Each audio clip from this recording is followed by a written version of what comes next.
माँ की कीमत। नमस्कार दोस्तों, सानिया वॉइस स्टोरी चैनल में आपका स्वागत है।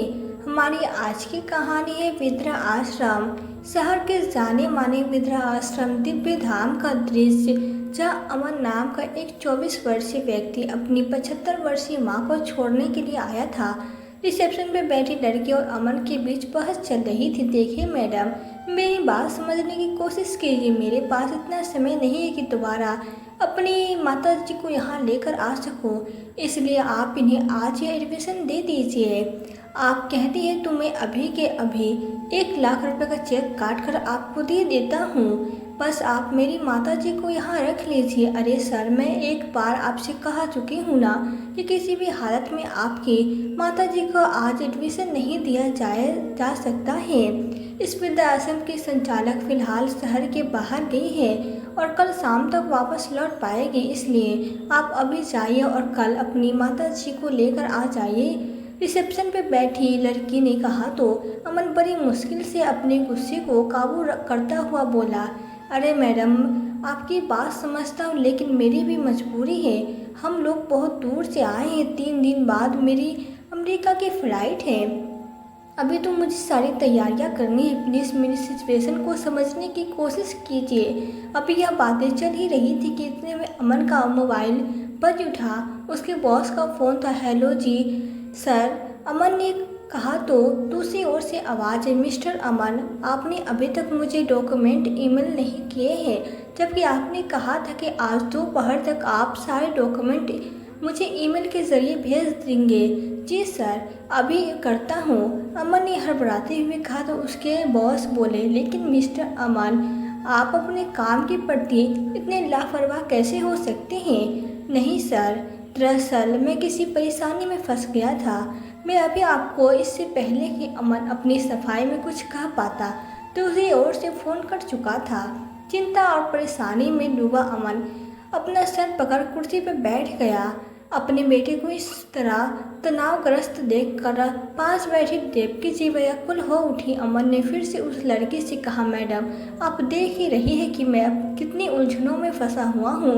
एक तरफ बीवी बच्चे और घर की परेशानियाँ, तो दूसरी ओर विदेश की नौकरी। मेरे फ्यूचर का सवाल है। मैडम प्लीज़ कुछ कीजिए। आप वृद्धाश्रम की मैनेजर को फ़ोन लगाइए, मैं उससे बात करता हूँ। जी नहीं, ऐसा अभी संभव नहीं है, मैडम को फ़ोन आउट ऑफ रेंज है। ऐसा कहते हुए उस लड़की ने आवाज़ दी, गोपाल जहाँ आना। तो अभी 25-30 वर्ष का एक युवक उसके सामने उपस्थित हुआ। जी कहिए मैडम। गोपाल, इन दोनों के लिए चाय पानी और रात को यही सोने का इंतजाम कर दो, बहुत दूर से आए हैं। ठीक है मैडम, अभी करवाता हूँ, कहकर गोपाल वापस अंदर चला गया। सुनकर अमन हैरान रह गया। तभी मैडम बोली, देखिए मिस्टर अमन, यदि आप इतनी दूर से दोबारा नहीं आ सकते हैं तो आप दोनों आज रात के लिए यहीं रुक जाइए। लेकिन मैडम, मुझे बहुत परेशानी हो जाएगी। अरे मैडम, मैंने कहा ना कि आप रात को यहीं रुक सकते हैं। आप रूम नंबर 1 में चले जाइए। किसी चीज़ की ज़रूरत हो तो बता दीजिएगा। मैडम के कहने पे अमन बूझे मन से अपनी माँ को लेकर कमरे में चला गया। यहाँ गोपाल ने ज़मीन पर बिस्तर लगाकर उनके लिए रात को रुकने का इंतजाम कर दिया था। साहब, मैं थोड़ी देर में चाय नाश्ता लेकर आता हूँ, तब तक आप हाथ मुँह धो लीजिए, पास में ही वॉशरूम है। इतना कहकर गोपाल रसोई में चला गया। अमन वही लैपटॉप लेकर बैठ गया और जल्दी से ऑफिस का काम निपटाने लगा। तो देवकी जी हाथ में लाई अपना बैग खोलकर बैठ गई और सिल्वर फाइल में लपटी हुई रोटी निकालते हुए बोली, पता है बेटा, मैंने सुबह सुबह उठकर ही अपने और तेरे लिए आलू के पराठे बना दिए थे। तुझे पसंद है ना? अचार भी लाई हूँ। अपनी माँ के इस बात का अमन ने कोई जवाब नहीं दिया, वो अपने काम में ही व्यस्त था। फिर देवकी जी बोली, अच्छा कोई बात नहीं, मैं तुझे अपने हाथों से रोटी खिला देती हूँ, ना जाने इसके बाद कभी यह सुख मिले या ना मिले। कहते कहते उनका स्वर गीला हो गया। जैसे ही रोटी का एक निवाला तोड़कर वह अमन को खिलाने लगी तो अमन गुस्से में चीखते हुए बोला, क्या है माँ, आपको तो और कोई काम है नहीं? मुझे अभी बहुत सा काम निपटाना है, आप ही खाइए ये आलू के पराठे, मुझे अभी भूख नहीं है। बेटे की यह बात सुनकर देवकी जी थोड़ा सहम गई और चुपचाप वो पराठे वापस बैग में रख दिए। फिर बोली, ठीक है बेटा, तुम्हें जीवन में बहुत तरक्की मिले और बहुत बड़े आदमी बनो, मेरी भगवान से यही प्रार्थना है। थोड़ी देर यूँ बैठे बैठे देवकी जी अपने अतीत में खो गई।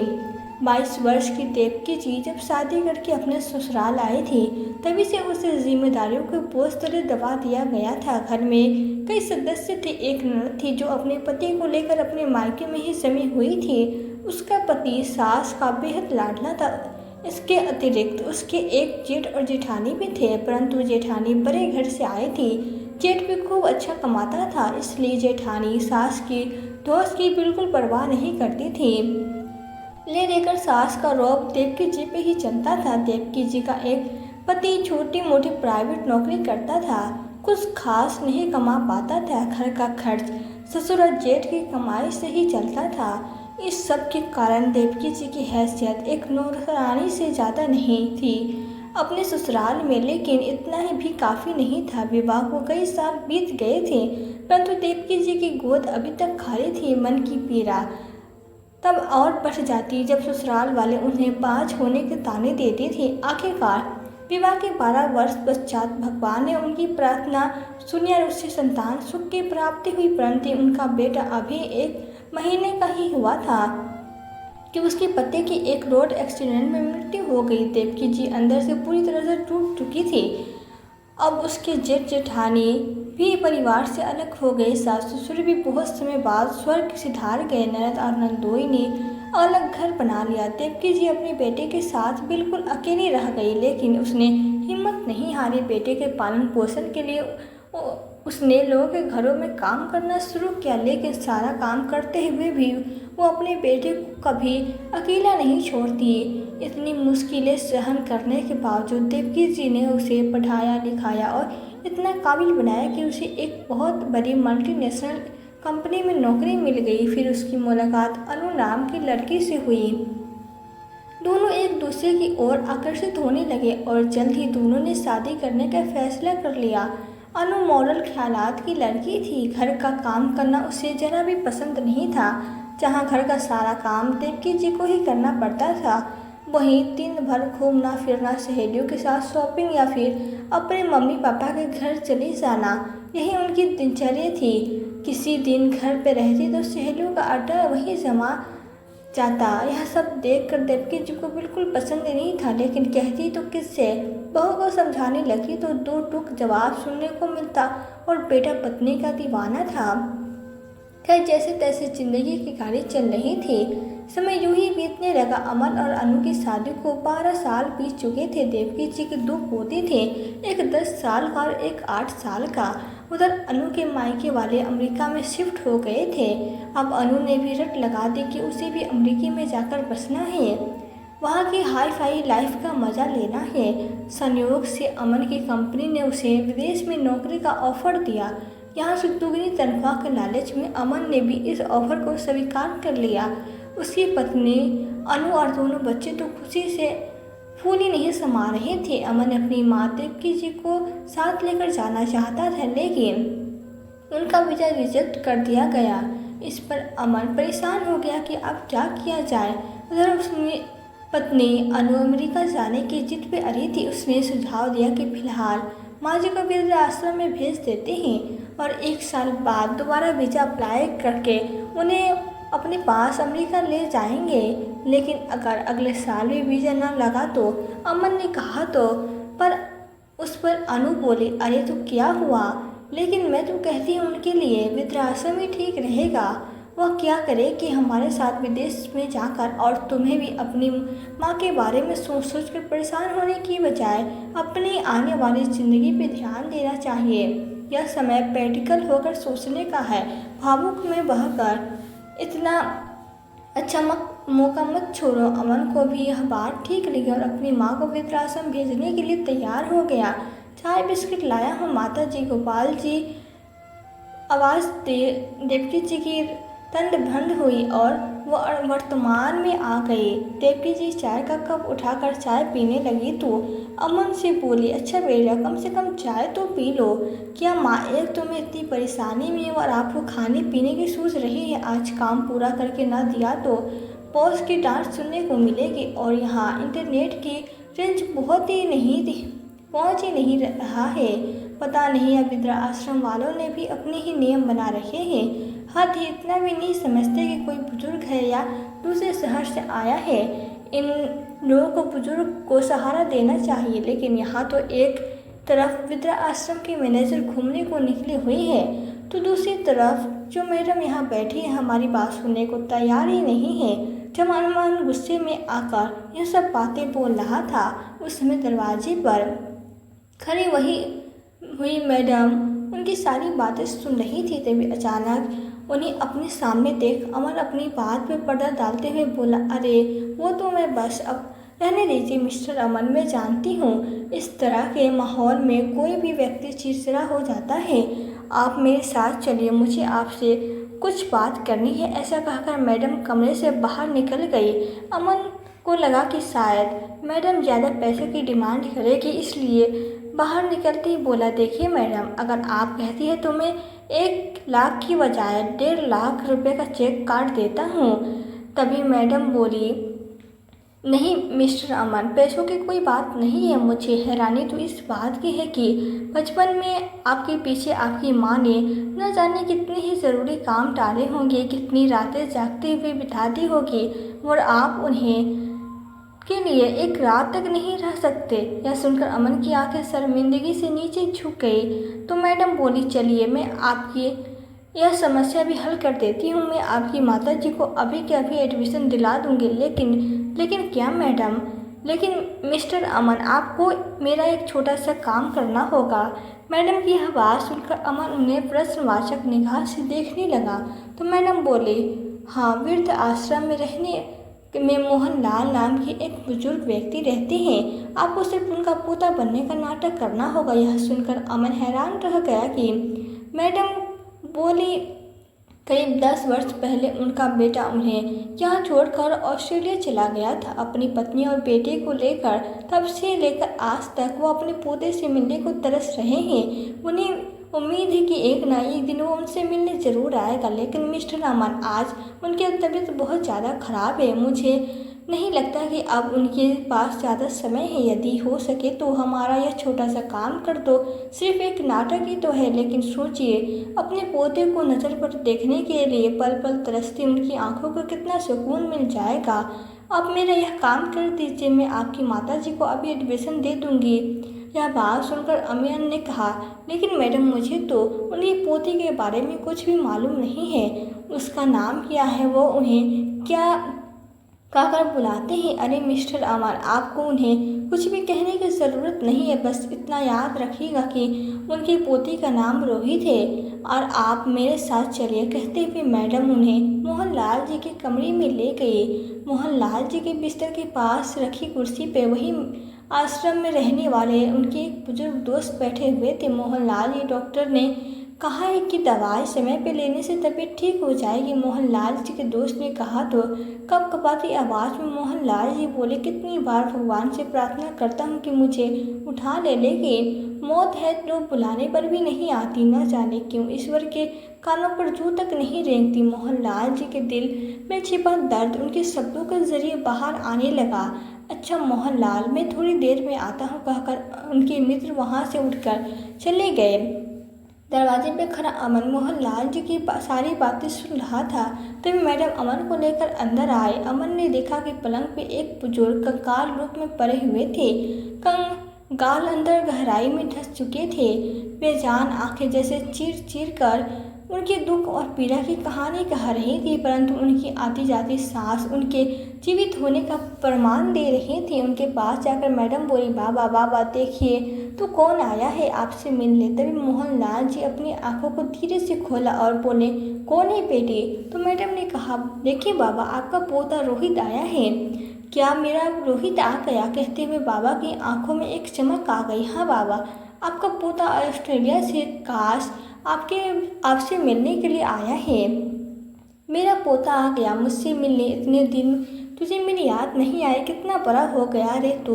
उसकी जो और नज़र डालते हुए मोहनलाल जी बूढ़े शरीर में जैसे जान वापस आ गई। मैडम ने उन्हें सहारा देते हुए बिस्तर पे बिठाया और बोली, पापा कल आपके पोते की वापस की फ्लाइट है, इसलिए आज आप उससे जी भर कर बात कर लीजिए। मैडम कमरे से बाहर गई तो अमन पास कुर्सी पर बैठने लगा। तभी मोहनलाल जी बोले, यहाँ नहीं बेटा, यहाँ मेरे पास बैठो। अमन कुछ असहज महसूस कर रहा था, परंतु फिर उसे मैडम की कही बात याद आई तो वो चुपचाप बिस्तर पे बैठ गया। मुझे यकीन था रोहित बेटा, एक न एक दिन तू जरूर आएगा।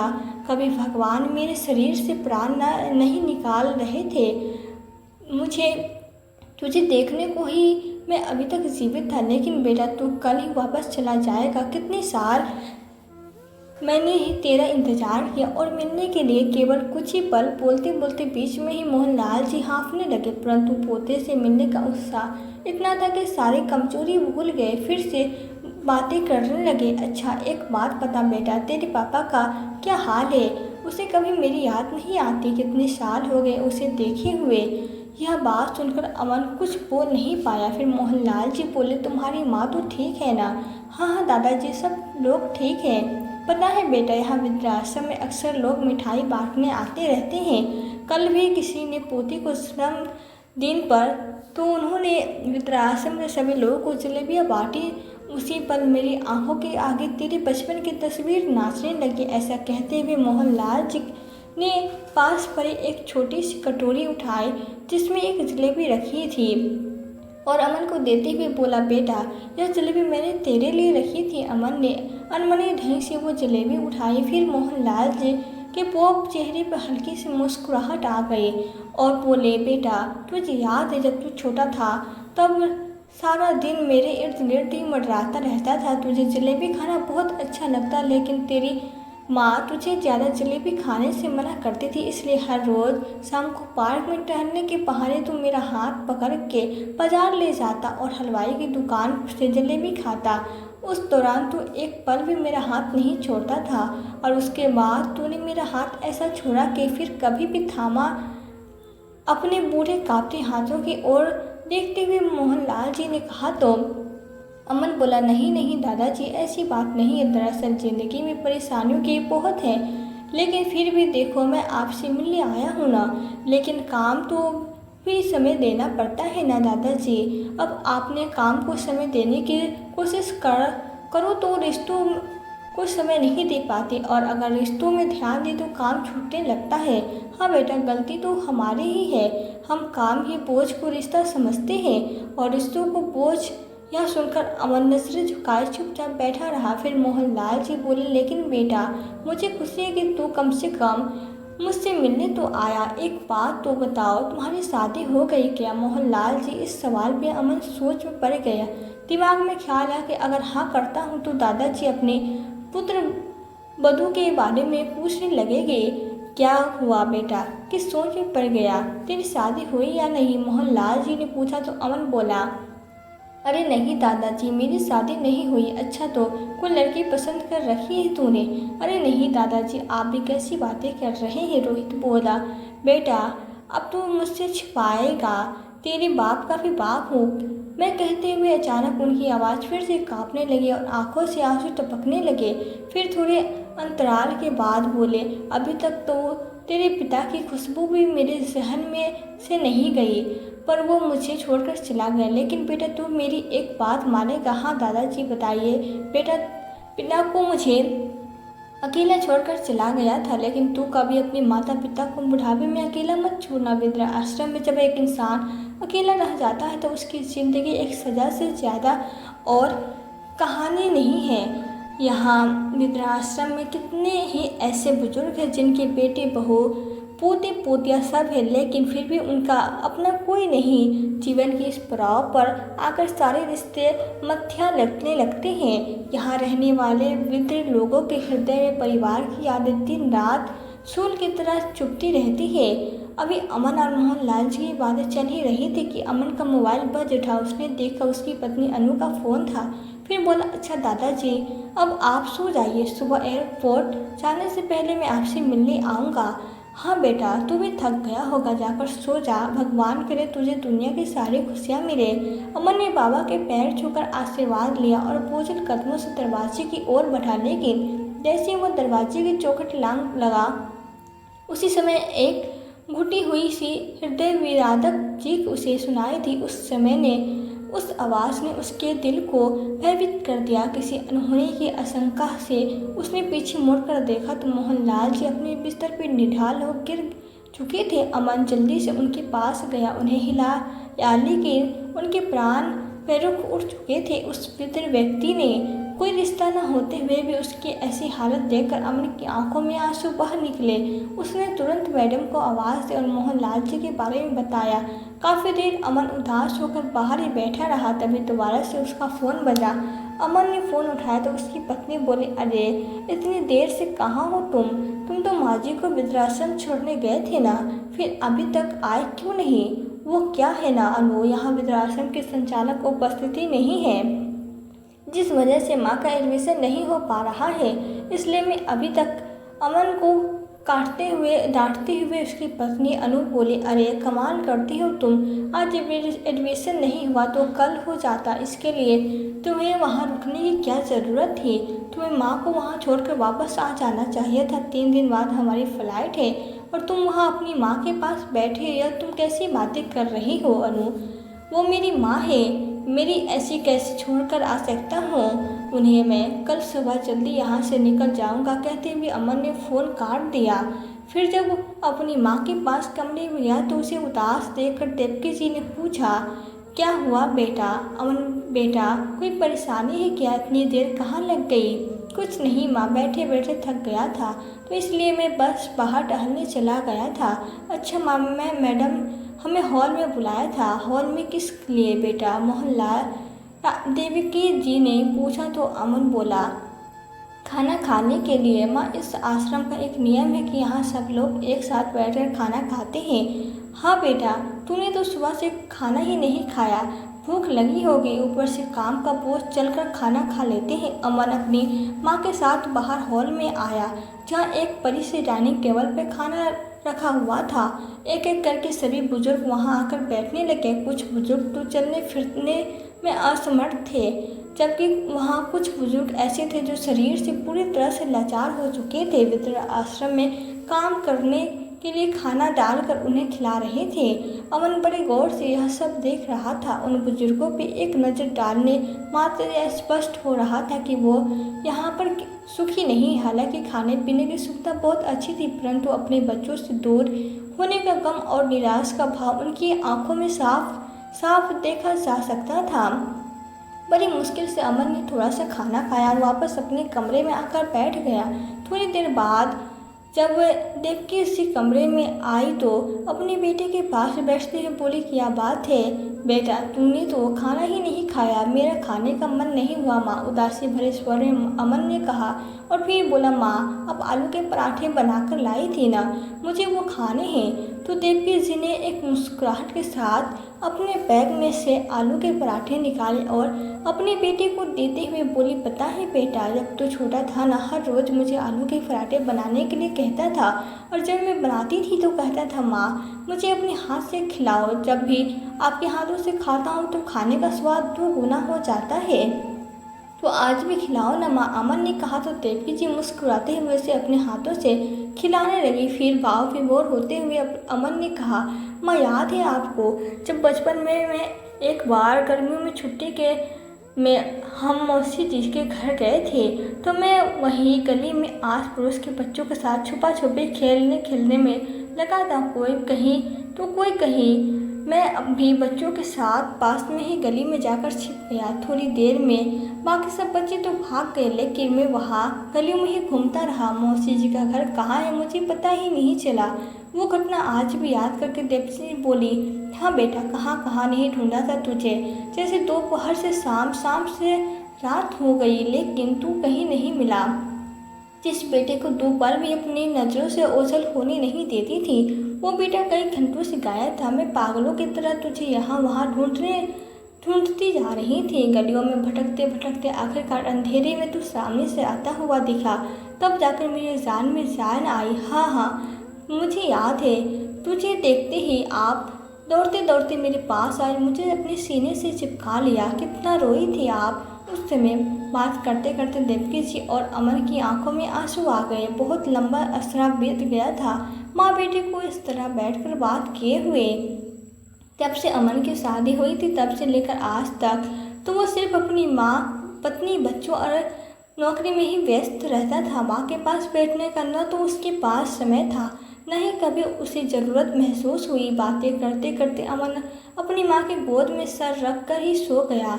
कमरे से बाहर खड़ी मैडम काफ़ी देर तक यह नज़ारा चुपचाप देख रही थी। देवकी जी बहुत देर तक उसके सर को यूं ही सहला रही थी और फिर बैठे बैठे ही सो गई। अगले दिन सुबह अमन की नींद खुली तो 8 बज गए थे। घड़ी देखते ही वो चौंक गया और देवकी जी को जगाते हुए बोला, माँ मुझे तो बहुत देर हो गई, ऑफिस भी जाना है, जल्दीबाजी में वो अपने बैग में से सारा सामान रखते हुए लगा और रिसेप्शन पे सारी फॉर्मेलिटी पूरा करने के बाद जैसे ही जाने को तैयार हुआ तो देवकी जी बोली, बेटा अपना ध्यान रखना, रास्ते में रुक कर कुछ खा लेना, नहीं तो मुझे तेरी चिंता होती रहेगी। ठीक है माँ, अब मैं चलता हूँ, कहकर अमन वहाँ से तेज़ी से निकल गया। वहाँ से सीधा वो अपने ऑफिस चला गया, परंतु दिन भर उसके दिमाग में उथल पुथल मची रही। उसे ऐसा लग रहा था जैसे वो बहुत कुछ अपने पीछे छोड़कर आया है। न चाहते हुए भी बार बार वृद्धाश्रम में रहने वाले बुजुर्ग लोगों के बेबस, लाचार और निराश चेहरे उनकी आंखों के सामने आ रहे थे। रात को अमन जब घर पहुंचा तो गुमसुम था। तो अनु बोली, छोड़ आए माँ को वृद्धाश्रम। इस पर अमन ने हमें सिर हिला दिया। तो अनु बोली, वैसे तो अच्छा ही हुआ, आखिर कब तक हम उनका बोझ उठाते। अच्छा तुम हाथ मुंह धो लो, खाना तैयार है। पत्नी की बातें सुनकर अमीन हैरत में पड़ गया।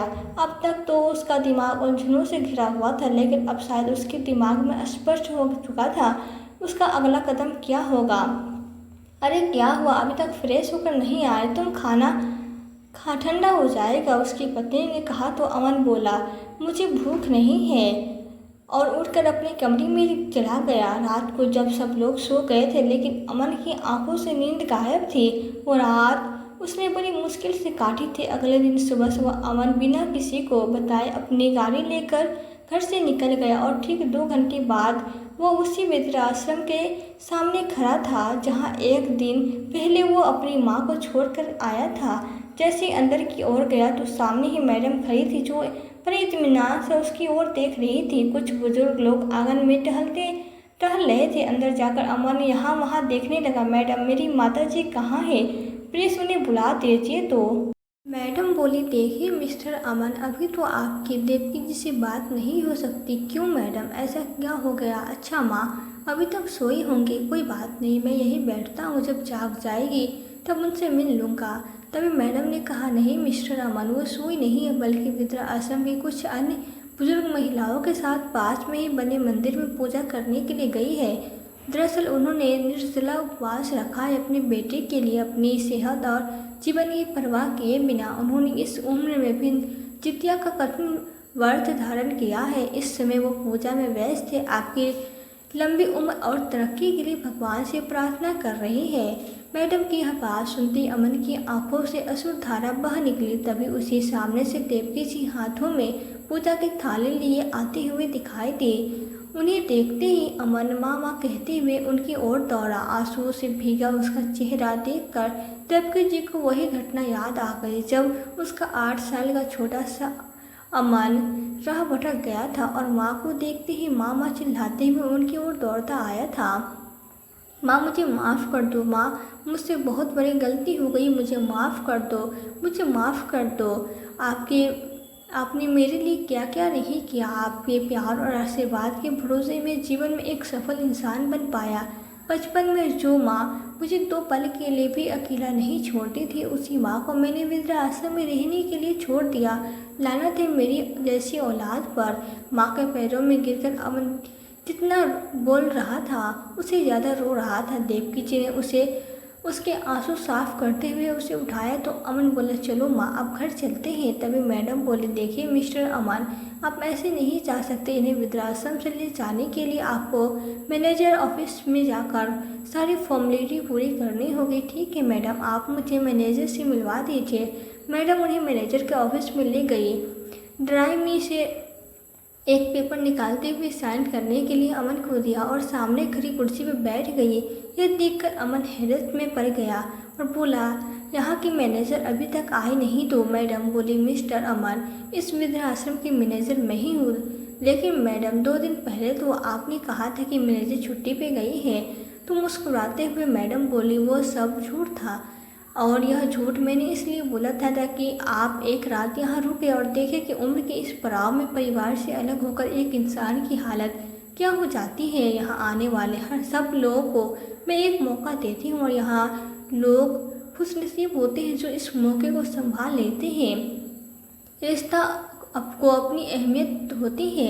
मिस्टर अमन, माँ बाप अपने बच्चों के जन्म से पहले उनका करियर बनाने के लिए पैसा जमा करने लगते हैं, लेकिन बदले में यह उम्मीद नहीं करते कि उनके बच्चे बड़े होकर उनके बुढ़ापे के लिए जमा करें, क्योंकि उस समय उन्हें पैसों की ज़रूरत नहीं होती। उन्हें ज़रूरत होती है अपने बच्चों के साथ थोड़े से प्यार की, उनके साथ की। और जब उन्हें यह मिल जाता है तो उनकी यह अवस्था भी खुशी खुशी निकल जाती है। यह बात सुनकर अमन आंखों में आंसू लिए बोला, आपका बहुत बहुत शुक्रिया मैडम, आपने मुझ पे एक बहुत बड़ा एहसान किया है, आपका बहुत धन्यवाद।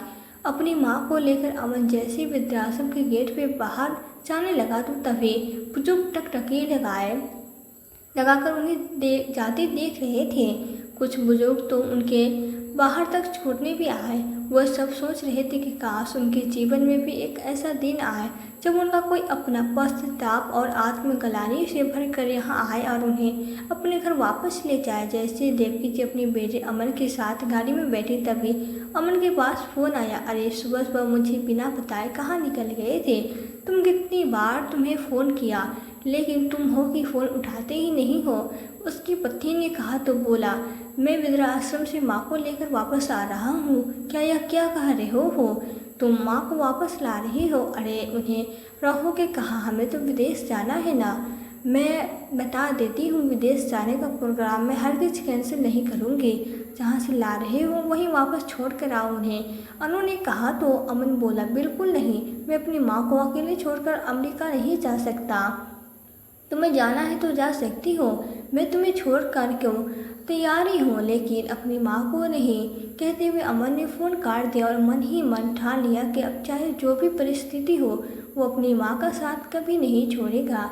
तो दोस्तों, आपको आज की कहानी कैसी लगी कमेंट करके ज़रूर बताइए। कहानी पसंद आई हो तो वीडियो को लाइक करें और ऐसी कहानियाँ सुनने के लिए हमारे चैनल सानिया वॉइस स्टोरी को सब्सक्राइब जरूर करें। मिलते हैं फिर नई वीडियो में नई कहानी के साथ। कहानी को पूरा देखने और सुनने के लिए आपका दिल से बहुत बहुत धन्यवाद।